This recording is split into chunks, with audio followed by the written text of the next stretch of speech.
Hello bachon, let's read the question. The question says if the momentum of a body is increased by 3 times of its initial momentum, then by how much its kinetic energy will increase above its initial value, which is 100 joules. Option A 200 joule, option B 300 joule, option C 900 joule and option D 800 joule. ठीक है बच्चों, सो इस question के अंदर हमें क्या दे रखा है कि एक बॉडी है. सो सपोज करो ये हमारी बॉडी है जिसकी इनिशियल काइनेटिक एनर्जी के आई इज इक्वल्स टू, ये मान लेते हैं हम के, और इसकी वैल्यू हमें कितनी गिवन है 100 जूल्स ये गिवन है इनिशियल काइनेटिक एनर्जी, और इसका इनिशियल पोटेंशियल पी आई, और इसकी वैल्यू हम क्या मान लेते हैं पी. अब क्या होता है कि ये इस बॉडी का जो मोमेंटम है वो हमारा क्या हो जाता है, इंक्रीज हो जाता है 3 टाइम्स.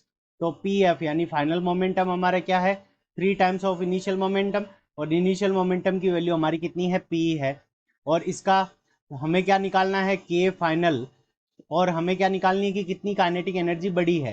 तो हमें निकालना है के फाइनल माइनस के इनिशियल की वैल्यू, यानी final kinetic energy minus initial kinetic energy निकालेंगे तो हमारे पास में पता लग जाएगा कि एनर्जी कितने टाइम्स बढ़ी है इसकी. सो इस क्वेश्चन को करने के लिए हम क्या करेंगे, की कंसेप्ट अप्लाई करेंगे. सो की कॉन्सेप्ट के अंदर हम क्या लगाएंगे कि हमारा काइनेटिक एनर्जी और मोमेंटम के बीच में क्या होता है, रिलेशन होता है. तो वो क्या रिलेशन होता है, kinetic energy K is equals to P square divided by 2m. Kinetic energy K is equals to P square divided by 2m. अब देखो इनिशियल काइनेटिक एनर्जी हमारी कितनी है 100. सो 100 की वैल्यू हमारी किसके इक्वल होगी, P square divided by 2m के इक्वल हो जाएगी, और इसको हम दे देंगे इक्वेशन नंबर फर्स्ट.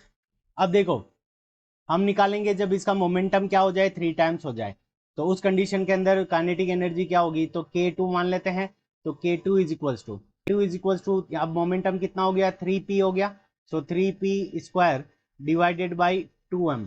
अब 3p square divided by 2m को 3 का स्क्वायर हम क्या लिख सकते हैं 9, और इसको हम लिख सकते हैं 9p square divided by 2m. 9p square divided by 2m. अब देखो P square divided by 2m की वैल्यू हमारी कितनी है 100.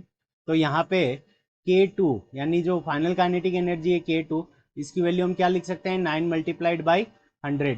तो ये हो गई हमारी 900 जूल्स. तो ये हमारी क्या हो गई 900 जूल्स हो गई एनर्जी. अब हमें निकालना है कि कितनी इंक्रीज हुई है.